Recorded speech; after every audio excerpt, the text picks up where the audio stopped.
ഇന്ന് ഗ്രൗണ്ടിൽ വെച്ചുണ്ടായ ഒരു ചെറിയ സംഭവം ഷെയർ ചെയ്യണമെന്ന് തോന്നി. Hi all, welcome to our channel Dashu and mom. ഞാൻ ദശുവിൻ്റെ അമ്മയാണ്. ദശുവിന് ഇപ്പോൾ 15 വയസ്സാണ് and he's in autism spectrum. പക്ഷേ അവന് ആ ഏജ് അപ്രോപ്രിയേറ്റ്നെസ് ഉണ്ടെന്ന് എനിക്ക് തോന്നിയിട്ടില്ല. എല്ലാ ദിവസവും ഞാനും ദശുവും വൈകുന്നേരങ്ങളിൽ ഒരു ഗ്രൗണ്ടിൽ പോകാറുണ്ട്. ഇവിടെ അടുത്തുള്ളൊരു ഗ്രൗണ്ട് തന്നെയാണ്. അവിടെ ഒരു ഊഞ്ഞാലുണ്ട്. ഊഞ്ഞാലാടാൻ വേണ്ടിയിട്ടാണ് ഞാനും ദശുവും കൂടെ പോകാറുള്ളത്. ഇന്ന് അവിടെ ചെന്നപ്പോൾ 2 കുട്ടികളുണ്ടായിരുന്നു. ദശു ഊഞ്ഞാലാടി തുടങ്ങിയിട്ടുണ്ടായിരുന്നു. അപ്പോൾ ആ കുട്ടികൾ വന്നിട്ട് അവർക്ക് ഊഞ്ഞാലാടാണെന്ന് പറഞ്ഞു. ആ നിമിഷം തന്നെ ദർശു ഊഞ്ഞാൽ ഒരു റെസിസ്റ്റൻസും ഇല്ലാതെ ഒഴിഞ്ഞു കൊടുത്ത് അവൻ എൻ്റെ അടുത്ത് വന്നിരുന്നു. അതിലത്തെ ഒരു വലിയ കുട്ടി 7th സ്റ്റാൻഡേർഡിലാണ് പഠിക്കുന്നത്. ചെറിയ കുട്ടി ഉണ്ടായിരുന്നു 3rd or 4th ഗ്രേഡിലോ ആണ് പഠിക്കുന്നതെന്ന് തോന്നുന്നു. മൂത്ത കുട്ടിയാണ് ഊഞ്ഞാലിലിരുന്ന് ആടിയിരുന്നത്. രണ്ടാമത്തെ കുട്ടി ദർശുവിൻ്റെ അടുത്ത് വന്നു. എന്നിട്ട് ദർശനോട് ചോദിച്ചു, ഈ ചേട്ടനാണോ വീഡിയോസൊക്കെ ചെയ്യുന്നത് യൂട്യൂബിൽ? ഞാൻ കാണാറുണ്ട് ചേട്ടൻ്റെ വീഡിയോസ്, എനിക്ക് ഭയങ്കര ഇഷ്ടമാണ്, ഞാൻ ലൈക്ക് ചെയ്യാറുണ്ട് എന്നൊക്കെ പറഞ്ഞു. ഞാനും ദർശൻ വളരെ സന്തോഷത്തോടു കൂടി അവൻ്റെ അടുത്ത് സംസാരിക്കാൻ തുടങ്ങി.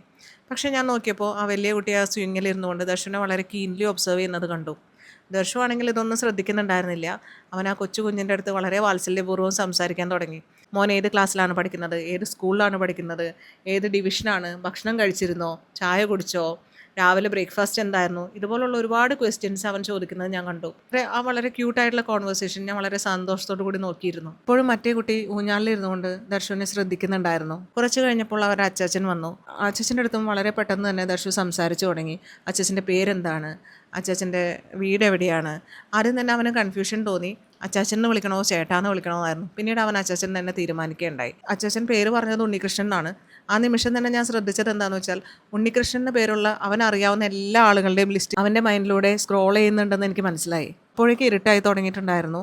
ഈ കുട്ടികളെ വീട്ടിലേക്ക് പോകാനായിട്ട് അച്ചാച്ചൻ വിളിച്ചു. ദർശു എൻ്റെ അടുത്ത് തന്നെയായിരുന്നു ഇരിക്കുന്നുണ്ടായിരുന്നു. അപ്പോഴും പോകുന്ന സമയത്ത് ആ മൂത്ത കുട്ടി എൻ്റെ അടുത്തേക്ക് വന്നു. എന്നിട്ട് ചോദിച്ചു, ഈ ചേട്ടൻ എന്താ ബുദ്ധിയില്ലേ? ഒരു നിമിഷം ഞാനിങ്ങനെ സ്റ്റക്കായി നിന്നുപോയി. I was like frozen. എനിക്കെന്താ പറയേണ്ടതെന്ന് കിട്ടിയില്ല. പക്ഷേ അടുത്ത നിമിഷം വളരെ ലാഘവത്തോടു കൂടി തന്നെ ഒരു പുഞ്ചിരിയോടുകൂടി എനിക്ക് അവനോട് തിരിച്ച് അതിനുത്തരം നൽകാനായിട്ട് സാധിച്ചു. ഞാൻ പറഞ്ഞു അവനോട്, ചേട്ടന് ബുദ്ധിയില്ലാഞ്ഞിട്ടല്ല, ചേട്ടൻ is extra ordinary brilliant and he has autism. അവന് എത്രമാത്രം ഞാൻ പറഞ്ഞ വാക്ക് മനസ്സിലായി എന്ന് എനിക്കറിയില്ല. അവൻ എന്തുമാത്രം ആ വാക്കിനെക്കുറിച്ച് അറിയുന്നോ എനിക്കറിയില്ല. അവൻ ഏത് ഡെപ്തിൽ അത് മനസ്സിലാക്കിയിട്ടുണ്ടാവും എന്ന് എനിക്കറിയില്ല.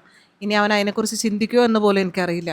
ഒരു പക്ഷേ ആദ്യമായിട്ടായിരിക്കും ആ കുട്ടി ഓട്ടിസം എന്ന വാക്ക് കേൾക്കുന്നത് തന്നെ. ഞാൻ ഈ മൊമെൻറ്റ്സ് ഇവിടെ ഷെയർ ചെയ്തത് ഞാൻ ആ സിറ്റുവേഷൻ പെർഫെക്റ്റ്ലി ഹാൻഡിൽ ചെയ്തു എന്ന് വിചാരിക്കുന്നത് കൊണ്ടല്ല. എനിക്കറിയാം ഈ ചാനലിനകത്ത് ഒരുപാട് ഓട്ടിസ്റ്റിക് ആയിട്ടുള്ള കുട്ടികളുടെ പാരൻസ് ഉണ്ട്. കുറച്ച് പേര് ന്യൂലി ഡയഗ്നോസ്ഡ് ആണ്, കുറച്ച് പേര് അവരുടെ ഒപ്പം ഒരുപാട് വർഷം ജീവിച്ച് തീർത്തവരുമാണ്. പക്ഷേ അതൊരു ഓട്ടിസ്റ്റിക് മോം ആണെങ്കിൽ ഡെഫിനറ്റ്ലി ഞാൻ പറഞ്ഞ ഈ ക്വസ്റ്റ്യൻ അവർക്ക് റിലേറ്റബിൾ ആയിരിക്കും. ആൻഡ് ടാക്ലിംഗ് ദിസ് ക്വസ്റ്റ്യൻ അത്രയൊരു ഈസി ടാസ്ക് അല്ല. It's really difficult. എന്നാൽ ഇന്ന് ഞാൻ ആ പുഞ്ചിരിയോടുകൂടി ഒരു ലാഘവത്തോടു കൂടി ഒരു ആൻസർ നൽകാൻ എനിക്ക് സാധിച്ചിട്ടുണ്ടെങ്കിൽ അത് ഞാനൊരു സൂപ്പർ വുമൺ ആയതുകൊണ്ടോ, ഞാൻ സ്പെഷ്യൽ ആയതുകൊണ്ടോ, അല്ലെങ്കിൽ ഒരു സ്ട്രോങ് വുമൺ ആയതുകൊണ്ടോ അല്ല. നമ്മളുടെ സാഹചര്യങ്ങൾ അങ്ങനെ കൊണ്ടെത്തിച്ചതായിരുന്നു. സാഹചര്യങ്ങളിൽ നിന്നാണ് നമ്മളെല്ലാം പഠിക്കുന്നത്. ഇതുപോലുള്ള ഒരുപാട് ക്വസ്റ്റ്യൻസും എക്സ്പീരിയൻസും കൂടെയും കടന്നു പോകുമ്പോൾ നാച്ചുറലി നമ്മളിങ്ങനെ ഒരു സിറ്റുവേഷനിലോട്ട് എത്തിച്ചേരുന്നതാണ്. കാരണം അതാണ് ബെറ്റർ ചോയ്സ് എന്ന് മനസ്സിലാക്കിക്കൊണ്ട് സ്വീകരിക്കുന്നതാണ്. ഇതൊരു ട്രെയിൻ ബിഹേവിയർ അല്ല, ഇതൊരു ലേൺ ബിഹേവിയർ ആണ്. ഇത്തരം ക്വസ്റ്റ്യൻസ് നമുക്ക് പലരിൽ നിന്നും വരാം. ചിലപ്പോൾ കുട്ടികളിൽ നിന്നാവാം, ഒരുപക്ഷെ നമ്മളുടെ റിലേറ്റീവ്സിൽ നിന്നാവാം, അല്ലെങ്കിൽ ഒരുപക്ഷെ സ്ട്രേഞ്ചേഴ്സിൽ നിന്നാവാം. അങ്ങനെ പല സ്ഥലങ്ങളിൽ നിന്നും ഇങ്ങനെ ഒരു ക്വസ്റ്റ്യൻ നമുക്ക് എപ്പോഴും പ്രതീക്ഷിക്കാം. എന്നാൽ ഈ ക്വസ്റ്റ്യൻസ് ഒന്നും നമുക്ക് സ്റ്റോപ്പ് ചെയ്യാൻ പറ്റില്ല, അവരെ ചേഞ്ച് ചെയ്യാനും പറ്റില്ല. The only thing we can do is, നമുക്ക് ചെയ്യാവുന്നത് നമ്മൾ ഇത്തരം സാഹചര്യങ്ങൾ എങ്ങനെ ഡീൽ ചെയ്യുന്നു എന്നുള്ള ചോയ്സാണ്. ആ ചോയ്സ് നമ്മുടേതാണ്. ഒരു 7-8 വർഷം മുൻപായിരുന്നെങ്കിൽ ഈ ഒരൊറ്റ ചോദ്യം മതിയായിരുന്നു എനിക്കൊരാഴ്ച കിടന്ന് കരയാനുള്ള കാര്യത്തിന്. എന്നാൽ ഇന്ന് ഞങ്ങൾ വീട്ടിലേക്കുള്ള മടക്കയാത്രയിൽ എൻ്റെ മനസ്സിൽ ആ ക്വസ്റ്റ്യനേ ഉണ്ടായിരുന്നില്ല. മറിച്ച് അവൻ അവരുടെ അടുത്ത് സംസാരിച്ച രീതി, അവൻ്റെ കമ്മ്യൂണിക്കേഷൻ സ്കിൽസ് ഇമ്പ്രൂവ് ചെയ്തതിനെക്കുറിച്ച്, ഇനി ഞാൻ അവൻ എന്ത് സോഷ്യലൈസേഷൻ സ്കിൽസാണ് ആഡ് ചെയ്യേണ്ടത്, എന്ത് സോഷ്യൽ ക്വസ്റ്റ്യൻസ് അവൻ ആഡ് ചെയ്ത് കൊടുക്കാം, ഇങ്ങനെ 1000 തോട്ട്സാണ് എൻ്റെ മനസ്സിൽ വന്നുകൊണ്ടിരുന്നിരുന്നത്. ദർശു ആ സിറ്റുവേഷൻ എങ്ങനെ ഹാൻഡിൽ ചെയ്തു എന്നതിലായിരുന്നു എൻ്റെ ഫോക്കസ്. അവൻ ചോദിച്ച ക്വസ്റ്റ്യൻസ്, അവൻ്റെ മൈൻഡ് പ്രോസസ്സ് ചെയ്ത രീതി, ഇതെല്ലാം എൻ്റെ മനസ്സിൽ കൂടെ ഇങ്ങനെ കടന്നു പോയിക്കൊണ്ടേയിരുന്നു.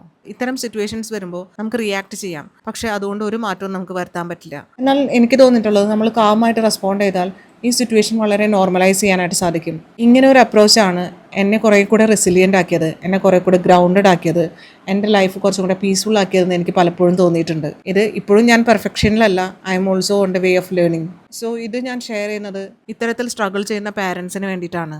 ഈ രീതിയാണ് ഇപ്പോൾ ഞാൻ പ്രാക്ടീസ് ചെയ്തുകൊണ്ട് വരുന്നത്. And this is our autism journey. ഇത് റിലേറ്റ് ചെയ്യുന്ന അല്ലെങ്കിൽ ഇത് കണക്ട് ചെയ്യുന്ന ആരെങ്കിലും ഉണ്ടെങ്കിൽ, അല്ലെങ്കിൽ ഇത്തരം എക്സ്പീരിയൻസ് ആർക്കെങ്കിലും ഉണ്ടായിട്ടുണ്ടെങ്കിൽ, please do comment below. Thank you.